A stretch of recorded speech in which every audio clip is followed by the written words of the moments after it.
Bonjour, aujourd'hui je souhaitais vous parler du triangle de Karpman. Alors vous en avez sans doute tous entendu parler, vous le connaissez plus ou moins bien, c'est le fameux triangle victime, bourreau, sauveur. Alors il est important de comprendre que les personnes qui jouent ces rôles-là le font de manière totalement inconsciente. Elles ne connaissent rien d'autre, c'est leur réalité, pour elles c'est la vérité, la réalité. Et puis ces personnes ont mis en place ces fonctionnements depuis très longtemps, depuis leur enfance. Alors soit elles ont évolué dans des environnements qui étaient dans ces énergies-là et donc elles n'ont fait que calquer ce qui les entourait pensant que c'était la réalité, n'ayant rien d'autre autour d'elles, ou alors ont-elles mis ces fonctionnements-là en place parce que, elles ont vécu des événements qui les ont blessées ou qui ont pu créer de la peur chez elles et elles ont trouvé ce mode de fonctionnement pour se protéger. Alors la victime, elle est facile à reconnaître, c'est la personne qui n'est responsable de rien. Sur le plan relationnel, s'il y a un souci, c'est toujours la faute des autres. Si sa vie ne lui convient pas, c'est la faute de la vie, c'est la faute à pas de chance, mais elle ne prendra jamais sa responsabilité. Elle a pu aussi, enfant, peut-être parfois faire des caprices ou en tout cas exprimer sa colère. Et puis dans ces moments-là, elle a pu être punie ou isolée dans sa chambre. Et puis à l'inverse, parfois, elle a pu se mettre à pleurer et se rendre compte qu'en pleurant, elle attirait de l'attention, de l'amour, de la tendresse et elle en a déduit qu'il était beaucoup plus sympa de pleurer parce qu'au final, elle avait de l'attention et de la tendresse contrairement à la colère. Et du coup, elle va être dans ce rôle un peu pleurnicheur pour attirer de l'amour, pour attirer l'attention sur elle parce qu'elle a besoin d'attention et d'amour et elle va rejouer ça, nourrir cela en grandissant puisque comme je l'expliquais, elle ne connaît que ça. Le persécuteur ou le bourreau, lui, c'est quelqu'un qui va être très dur envers les autres, qui va être souvent blessant, sanglant, et tout cela, il va le mettre en place pour se protéger. Soit, comme je l'expliquais, il a évolué dans un foyer qui était déjà dans ces énergies-là, ou alors peut-être a-t-il été rabaissé, humilié ou maltraité durant son enfance. Alors, à plus ou moins grande échelle, ça ne veut pas dire que c'était un enfant forcément maltraité, mais peut-être qu'à l'école, il était un petit peu la risée de ses camarades ou qu'à la maison, il était un petit peu parfois, en tout cas, il se sentait rabaissé. Et pour se défendre, il en a conclu que le mieux était d'attaquer le premier, de mordre le premier pour s'éviter ce genre de situation. Et donc, du coup, c'est pareil. En grandissant, il va nourrir cela. Et c'est quelqu'un qui va être vraiment très rabaissant, très dur, de manière directe ou indirecte.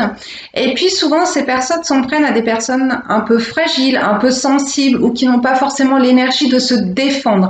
Parce qu'en faisant cela, le bourreau s'assure double protection. C'est-à-dire qu'en attaquant le premier, en étant dans cette dureté, il se protège et en s'en prenant, en agissant ainsi avec des personnes faibles, il a l'assurance que ces personnes-là ne tenteront pas de se défendre et de prendre l'ascendance sur lui. Donc pour lui, c'est vraiment un mode de protection. Attaquer le premier pour ne pas être attaqué, pour ne pas souffrir. Et puis le sauveur, lui, bien souvent, alors soit c'est ce qui lui aurait été demandé enfant, c'est de s'occuper de ses frères et sœurs, de s'occuper de ses parents alors qu'il n'était qu'enfant, ou bien s'est-il rendu compte par lui-même que quand il était là pour aider l'autre, là, il était reconnu, il se sentait utile, il avait l'impression d'exister. Et du coup, il a nourri ce rôle et sans qu'on ne lui demande rien, le sauveur, il est toujours là. C'est la personne qui vole à votre secours sans rien que vous lui demandiez et qui prend sur son dos tous les problèmes de la terre. Et qui s'oublie complètement, qui est dans le sacrifice total de lui, de sa vie, parce qu'il a ce besoin d'être reconnu. Pour avoir le sentiment d'exister, il a besoin d'être reconnu par les autres. C'est une forme de rejet de soi, et du coup, il va chercher cette reconnaissance chez les autres. Donc, pour sortir de ces rôles-là, chacun va devoir aller travailler, visiter ce qui l'a amené à cela. La victime, souvent, il y a un manque d'estime et de confiance en soi. Donc, il va falloir nourrir cela. Et puis, pour le coup, arriver à être davantage dans l'affirmation de soi. Dans l'affirmation de soi afin de reprendre sa responsabilité et puis d'acter des changements dans sa vie. Si ce qu'elle vit ne lui convient pas, eh bien qu'elle comprenne qu'il y a quelqu'un qui peut amener ce changement et passer à l'action. Et puis dans ses relations, eh bien, en étant dans un manque d'estime d'elle-même, un manque d'affirmation de soi, bien souvent, elle va laisser aller au débordement dans ses relations. C'est-à-dire que même si elle ne se sent pas vraiment respectée, étant donné qu'elle est en recherche d'amour, eh bien, elle va pouvoir accepter un petit peu de tout et n'importe quoi de la part des autres. Elle va accepter d'être, entre guillemets, la victime des autres pour recevoir de l'amour et ne pas mettre de limites. Et en étant dans l'affirmation de soi, en travaillant cela, ça va lui permettre d'apprendre à dire non, à dire stop, et du coup à se faire respecter dans ses relations et à prendre cette responsabilité-là qu'elle a laissé faire aussi l'autre si ce qui se joue dans ses relations ne lui convienne pas. Donc de reprendre vraiment sa responsabilité et les rênes dans sa vie, que ce soit sur le plan relationnel ou dans tous les aspects de sa vie. Le bourreau, lui, eh bien, il va être important qu'il comprenne qu'aujourd'hui il est adulte, qu'il est capable de se défendre et qu'il ne court aucun danger, que ce danger est illusoire, il a été vrai à un moment donné, mais aujourd'hui il est tout à fait capable de se défendre si besoin, mais de se défendre dans l'affirmation de soi, et le respect de l'autre. Et qu'il n'a pas besoin d'être dans cette dureté, dans cette agressivité, qu'il n'a pas besoin d'aller tacler l'autre le premier ou rabaisser qui que ce soit parce que, eh bien, il se rendra compte que personne n'est là pour prendre l'ascendant sur lui, qu'il est tout à fait capable de poser des limites dans sa vie pour que cela n'arrive pas, et que si toutefois il a affaire à des personnes comme ça, eh bien, il lui suffit de dire stop dans l'affirmation de soi, et puis de se retirer de cette situation, puisqu'aujourd'hui il n'est plus prisonnier des personnes qui pourraient l'amener à souffrir. Et puis le sauveur, eh bien lui, il va falloir qu'il comprenne qu'il n'est pas là pour sauver la terre entière, qu'il est responsable de lui, qu'il apprenne à se tourner à nouveau vers lui, à être à l'écoute de lui et à prendre soin de lui aussi, de se prendre en considération et de se reconnaître avant d'aller chercher la reconnaissance à l'extérieur et s'occuper de l'autre. Donc il va vraiment falloir qu'il apprenne à se recentrer sur lui, à se rendre compte par lui-même qu'il existe et répondre déjà à ses propres besoins avant de pouvoir apporter son aide à l'autre. Et c'est en s'apportant de la reconnaissance à lui-même qu'il pourra obtenir la reconnaissance de l'autre, et ce n'est pas en étant dans le faire qu'il sera reconnu, mais bien en étant lui-même et en reconnaissant qu'il existe, qu'il pourra être reconnu par l'extérieur. Petite parenthèse aussi, parce que ça peut vraiment servir à tout le monde.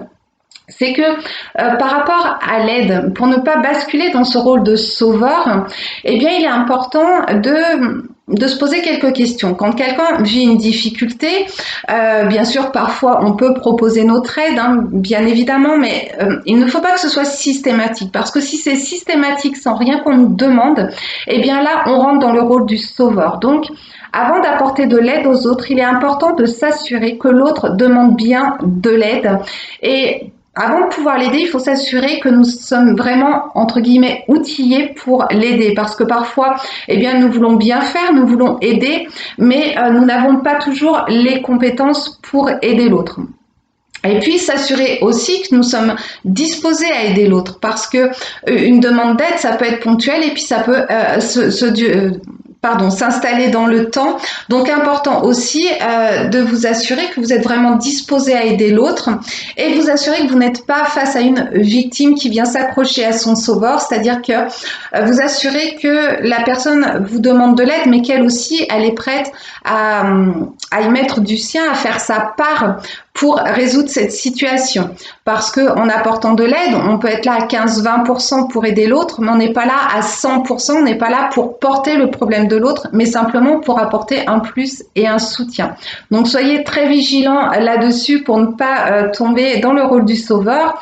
Et puis chose importante à savoir aussi, pour les personnes qui tombent dans ce rôle de sauveur, c'est que la victime, parfois, peut être très dure avec son sauveur. Et les rôles peuvent s'inverser, hein. On n'est pas figé dans un rôle quand on est dans ce triangle-là. À savoir que la victime peut être un persécuteur extrêmement dur envers son sauveur. Si la victime estime que son sauveur ne l'aide pas à la hauteur de ce qu'elle attend de lui, si à un moment le sauveur dit « écoute, je me suis un petit peu trop engagée aujourd'hui, je me rends compte que je ne peux plus continuer à t'aider », eh bien la victime va très mal le vivre. Elle va le vivre comme une trahison, comme un abandon, et elle va se retourner contre son sauveur. Et croyez-moi, la victime qui devient persécuteur envers son sauveur, eh bien ça peut être un des pires bourreaux. Donc vigilance à cela aussi. Ce triangle, vous l'aurez compris, est très malsain, hein. Nous ne sommes victimes de rien ni de personne. Nous n'avons pas à attaquer les autres, nous ne sommes pas en danger en permanence, donc le rôle du persécuteur n'a pas lieu d'être. Nous sommes tout à fait en mesure de se défendre dans l'affirmation de soi et non pas l'agressivité. Et puis le rôle du sauveur, eh ben, nous ne sommes pas là pour sauver la terre entière. Donc voilà, tous ces rôles ne sont qu'illusions. Ce sont des choses qui ont été utiles dans le passé, à un moment donné, pour se protéger, pour se défendre.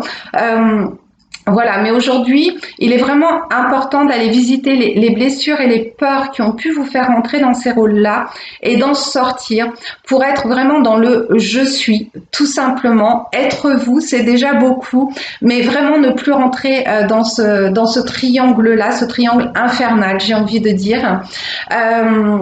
Alors, je vous invite, si vous le souhaitez, à essayer de vous observer dans votre vie, dans vos relations, et puis voir si vous êtes vraiment simplement dans le « je suis » ou si vous avez une tendance à être dans l'un de ces rôles-là.